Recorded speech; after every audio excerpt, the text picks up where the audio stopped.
এই যে বীর মুক্তিযোদ্ধা, যুদ্ধের সূচনা লগ্নে যিনি চিৎকার দিয়ে সাহস করে সিংহের মতো গর্জন করে বলেছিলেন, উই রিভল্ট, হে পাকিস্তান সেনাবাহিনী এবং শাসক, তোমাদের বিরুদ্ধে আমরা বিদ্রোহ করলাম। অস্ত্র হাতে নিয়ে যুদ্ধ নেমেছিলেন ডক্টর কর্নেল অলি আহমদ বীর বিক্রম। দীর্ঘদিন একটি রাজনৈতিক দলের অংশই শুধু ছিলেন না, সামনে থেকে তিনি নেতৃত্ব দিয়েছিলেন।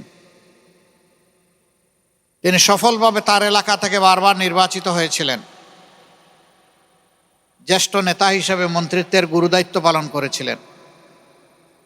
তিনিও শেষ পর্যন্ত সেই ঠিকানায় থাকেননি। আমরা আমাদের ভাইদেরকে বলবো, দীর্ঘদিন আমরা একসাথে ছিলাম, পথ চলেছি, সুখে দুঃখের অংশীদার ছিলাম। আপনারাও নির্যাতিত ছিলেন, আমরাও নির্যাতিত ছিলাম।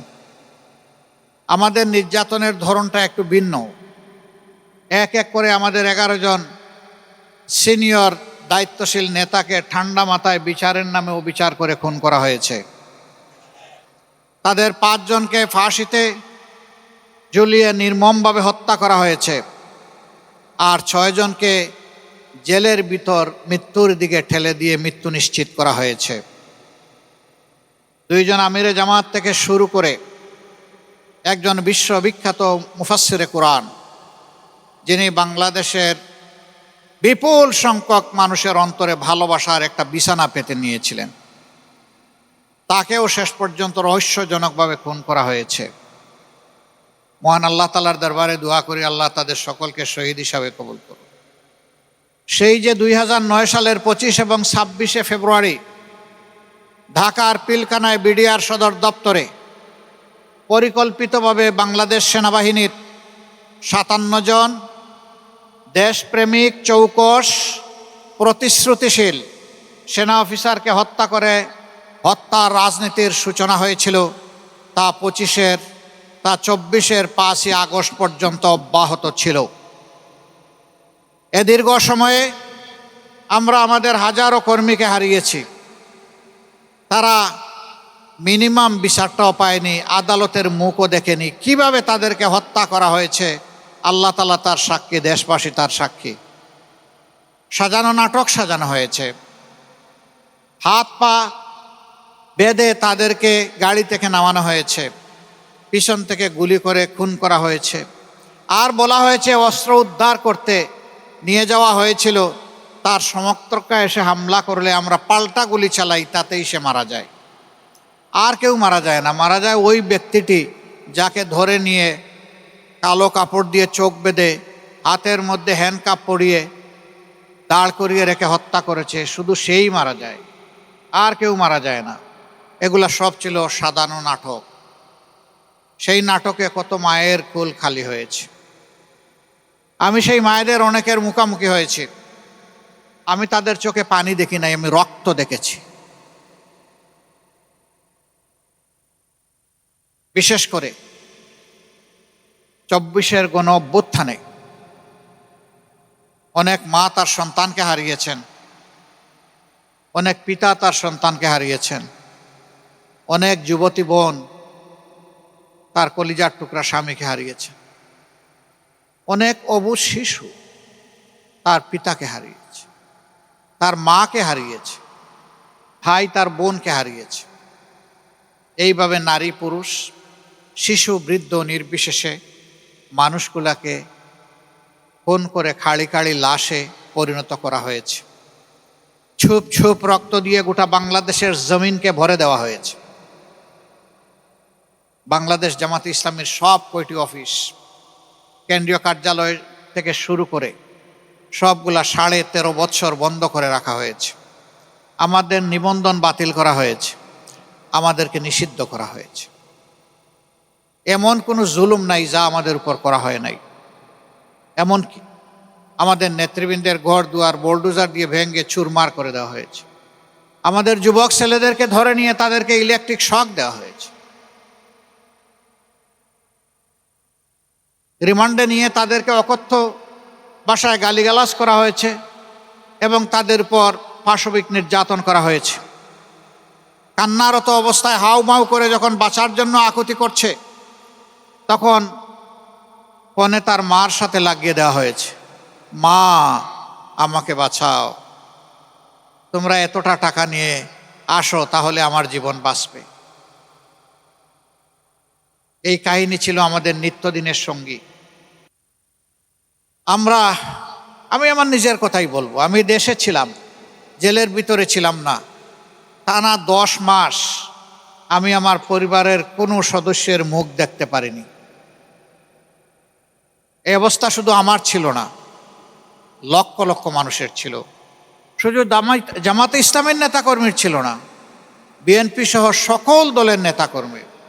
এই যে বীর মুক্তিযোদ্ধা, যুদ্ধের সূচনা লগ্নে যিনি চিৎকার দিয়ে সাহস করে সিংহের মতো গর্জন করে বলেছিলেন, উই রিভল্ট, হে পাকিস্তান সেনাবাহিনী এবং শাসক, তোমাদের বিরুদ্ধে আমরা বিদ্রোহ করলাম, অস্ত্র হাতে নিয়ে যুদ্ধ নেমেছিলেন, সেই বীর বিক্রম মুক্তিযোদ্ধাকেও তারা রেহাই দেয়নি।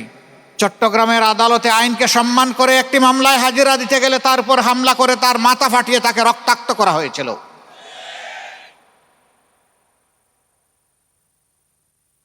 এখানে জাগপার সহসভাপতি আছেন, তার পিতার কোনো অপরাধ ছিল না, শুধু জামাতে ইসলামীর একটা মিটিংয়ে এসেছিলেন।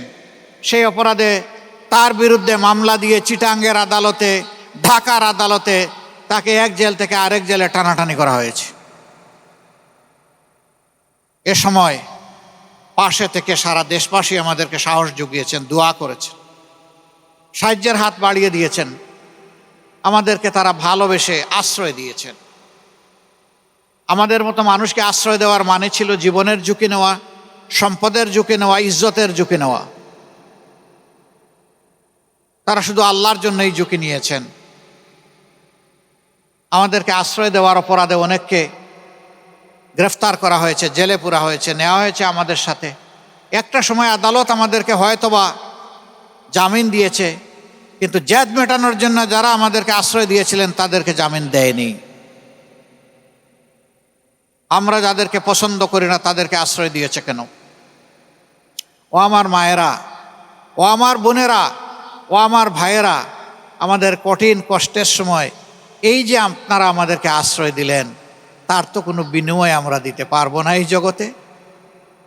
আমাদের কাছে তো কোনো প্রতিদান নেই। আমরা শুধু গভীর শ্রদ্ধা ভরে আজীবন আপনাদের কাছে কৃতজ্ঞ থাকব, আর আল্লাহ তাআলার কাছে দোয়া করব, আল্লাহ যেন দুনিয়া আখিরাতে আপনাদের মর্যাদা বাড়িয়ে দিন।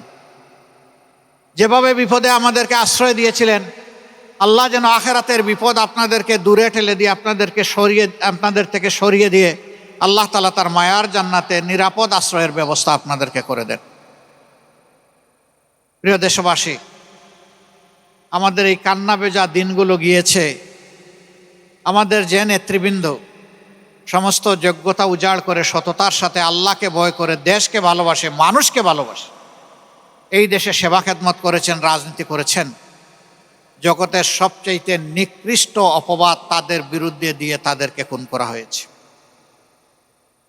আল্লাহ আছেন না, সামিউন বাসির, তিনি সব কান্না শুনেন এবং তিনি সব মজলুমের চেহারা দেখেন। আল্লাহই হচ্ছেন মজলুমের প্রকৃত বন্ধু। আমরা শুধু আল্লাহকে বলতাম যে আল্লাহ, এই জনপদ থেকে জালিমদেরকে তুমি হটিয়ে দাও, কিন্তু কল্পনাও তো করিনি আল্লাহ তাআলা এরকম একটা সমাধান দেবেন। আলহামদুলিল্লাহ, আমরা সেজদায় পড়েছি। 5 তারিখ আমরা উল্লাস করি নাই, মিছিল করি নাই, স্লোগান দেই নাই। আমরা সেজদায় পড়ে কেঁদে কেঁদে আল্লাহ তাআলার শুকরিয়া আদায় করেছি, নিজেদের জন্য, প্রিয় জাতির জন্য। আল্লাহ তাআলা প্রিয় জাতিকে সেইভাবেই নাজাত দিয়েছেন। সম্মানিত ভাই বোনেরা, নামাজ শুরু হয়েছে এক এক জায়গায়, অবশ্যই এক এক সময়। আমরা সংক্ষেপে বলেই বিদায় নিই। আজকে আপনাদেরকে আমি স্পষ্টভাবে বলতে চাই, গণভোটে হা মানে হচ্ছে আপনি আজাদির পক্ষে, গণভোটে না তার অর্থ হচ্ছে আপনি গোলামির পক্ষে। গোলামি না আজাদি? গোলামি না আজাদি? তাহলে ইনশাআল্লাহ 12 তারিখ ভোট হবে হায়ের পক্ষে। হাত তুলুন। আলহামদুলিল্লাহ, ঘরে ঘরে আমরা হায়ের পক্ষে ভোট সংগ্রহ করব ইনশাআল্লাহ। ইনশাআল্লাহ হা বিজয়ী হবে ইনশাআল্লাহ। হা ন্যায়ের পক্ষে, সত্যের পক্ষে, আধিপত্যবাদের বিরুদ্ধে, ফ্যাসিবাদের বিরুদ্ধে। ফ্যাসিবাদ যাতে আর ফিরে না আসে এই জন্যই হা। যারা ফ্যাসিবাদের পৃষ্ঠপোষক তারা বলবে না। আমরা যারা ফ্যাসিবাদ চাই না দেশবাসী বলবো হা। ইনশাআল্লাহ দেশবাসীর হাই বিজয়ী হবে ইনশাআল্লাহ। 2 নম্বর, আমরা 11টি দল এক হয়ে আপনাদের খেদমতে এসেছি। আমাদের কোনো খায়েশ নাই গদি অলঙ্কৃত করে, মানুষের টাকা চুরি করে, লুটপাট করে বিদেশে বিগমপাড়া গড়ার আমাদের কোনো ইচ্ছা নেই। আমরা আপনাদের আমানতের পাহারাদার হতে চাই, চৌকিদার হতে চাই। যদি আমাদের উপরে এই আমানত দেন, আল্লাহ যদি হায়াতে বাঁচায় রাখেন, 5টা বছর আমরা আপনাদের চৌকিদারের দায়িত্ব পালন করব। অতীতে যারা নির্বাচিত হয়েছিলেন তারা দেশের মালিক বনেছিলেন। আমরা স্পষ্ট ঘোষণা করেছি আমরা মালিক হব না, ইনশাআল্লাহ আমরা সেবক হব। মা বোনেরা এখানে এসেছেন, জুলাই যুদ্ধে তাদের অবদান ছিল না? ঢাকা বিশ্ববিদ্যালয়ের ছেলেদেরকে যখন কাবু করে ফেলেছিল তখন 2টা জায়গা থেকে বিস্ফোরণ ঘটেছিল। একটা হচ্ছে প্রাইভেট বিশ্ববিদ্যালয় সমূহের শিক্ষার্থীরা, ছেলেমেয়েরা বের হয়ে এসেছিল। আর একটা হলো মায়েরা তাদের সন্তান, কচি সন্তান কুলে নিয়ে রাস্তায় নেমে এসেছিলেন। এটা গোটা জাতিকে উজ্জীবিত করেছিল। আমরা মায়েদের কাছে ঋণী, আমরা ওই সমস্ত তরুণ তরুণী, যুবক যুবতীদের কাছে ঋণী। আজীবন তাদেরকে শ্রদ্ধা জানিয়েই যাব ইনশাআল্লাহ। এই বাংলাদেশকে নারী পুরুষ সকলে মিলে সমবেতভাবে গড়ে তুলব ইনশাআল্লাহ। আমরা কোনো ব্যবধান ধর্মে, বর্ণে, জাতে পাতে আমরা রাখবো না। আমরা এই জাতিকে বিভক্তিতে আর দেখতে চাই না। আমরা একটা ঐক্যবদ্ধ জাতি চাই। যারা বিভক্তির পক্ষে কথা বলবে ধরে নিতে হবে তারা দেশকে ভালোবাসে না, তারা মানুষকে ভালোবাসে না। যারা পিছন নিয়ে কামড়া কামড়ি করবে বুঝতে হবে তাদের সামনে আগানোর কোনো চিন্তা নাই এবং যোগ্যতা নাই। আমরা পিছন নিয়ে কামড়া কামড়ি করতে চাই না, আমরা সামনে এগিয়ে যেতে চাই জাতিকে সাথে নিয়ে ইনশাআল্লাহ। এই 7 আসনের অনেক সমস্যা আছে আমরা জানি। এটা পুরান ঢাকা, অর্থাৎ এটাই Dhaka. Old is gold, gold is old and old is gold.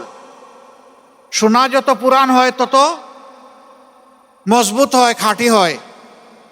আর পুরাতন জিনিস যখন অতি পুরাতন হয়ে যায় তখন এটা সোনায় পরিণত হয়ে যায়। আমরা পুরান ঢাকাকে আধুনিক বানাবো না, আমরা পুরান ঢাকাকে সোনা বানাবো ইনশাআল্লাহ। সেই সুযোগটা আপনারা আমাদের হাতে তুলে দেন। আমরা কথা দিচ্ছি, কথা রাখবো ইনশাআল্লাহ। আমরা 5 তারিখের পরে বলেছিলাম আমরা চাঁদাবাজি করব না। আমরা কি চাঁদাবাজ? আমরা বলেছিলাম আমরা দুর্নীতি করব না। আমরা কি দুর্নীতিবাজ? বলেছিলাম মামলা বাণিজ্য করব না। আমরা কি মামলাবাজ? আমরা কথা যখন রেখেছি কথা তখন রাখবো ইনশাআল্লাহ। এখন যারা বলবেন আমাদের বাইরে গিয়ে যে আমরা দুর্নীতিমুক্ত বাংলাদেশ আপনাদেরকে উপহার দেব, আগে দুর্নীতিমুক্ত বাংলাদেশ গড়ার আগে নিজেদেরকে আগে দুর্নীতিমুক্ত করুন। বগলের নিচে ঋণ খেলাফিদেরকে নিয়ে সংসদ নির্বাচন করবেন আর জনগণকে আপনারা ন্যায় ইনসাফের বাংলাদেশ উপহার দেবেন। এ সমস্ত গুম পাড়ানো, মন বুলানো গান আর চলবে না। সদিচ্ছা থাকে আগে এদেরকে আপনারা বাদ দেন, বাদ দিয়ে বলেন দেখেন আমরা এভাবেই দুর্নীতিমুক্ত বাংলাদেশ গঠন করব। আমরা আপনাদেরকে মোবারকবাদ জানাবো, জাতীয় আপনাদেরকে মোবারকবাদ জানাবে।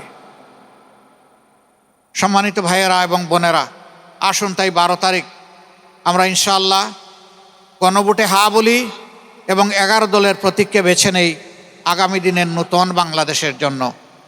যুবক যুবতীরা, আমরা ভাই বোন তোমাদের হাতে কোনো বেকার ভাতা তুলে দিতে পারবো না এবং দিব না, বরঞ্চ আমরা তোমাদের হাতে মর্যাদার কাজ তুলে দিতে চাই, যাতে সম্মানের সাথে তোমরা গর্বিত নাগরিক হিসাবে এই দেশের অগ্রগতিতে অবদান রাখতে পারো। যুবকরা যুবতীরা ইতিমধ্যেই জানিয়ে দিয়েছে তারা ন্যায়ের পক্ষে আছে, তারা চাঁদাবাজদের পক্ষে নাই। 5টা বিশ্ববিদ্যালয়ে সেই রায় দেওয়ার মাধ্যমে গোটা জাতির চোখ খুলে তারা দিয়েছে। তোমাদেরকে মোবারকবাদ। আমরা ঢাকাবাসীকেও মোবারকবাদ জানাচ্ছি। আপনারা যেভাবে আমাদের ডাকে সাড়া দিচ্ছেন আমরা আশাবাদী 12 তারিখ বাংলাদেশের 18 কোটি মানুষের বিজয় হবে ইনশাআল্লাহ। বিশেষ কোনো দলের বিজয় নয়, আমরা জনতার বিজয়, 18 কোটি মানুষের বিজয় চাই। আল্লাহ আমাদেরকে কবুল করুন। এবার আমি আপনাদের সকলের পক্ষ থেকে 11 দলের পক্ষ থেকে এই এলাকায় যাকে 11 দলের পক্ষ থেকে আমরা সংসদ সদস্য পদপ্রার্থী হিসাবে আপনাদের সামনে উপস্থাপন করেছি, আমাদের ভাই হাফেজ জনাব এনায়েতুল্লাহ সাহেবকে আমরা ইনসাফের প্রতীক দাড়িপাল্লা তার হাতে তুলে দিলাম। ভাই মার্কা আছে? কোন সে মার্কা? বোন মার্কা আছে? কোন সে মার্কা? ইনশাআল্লাহ, ইনশাআল্লাহ, লিল্লাহি তাকবীর। আসসালামু আলাইকুম ওয়া রাহমাতুল্লাহ।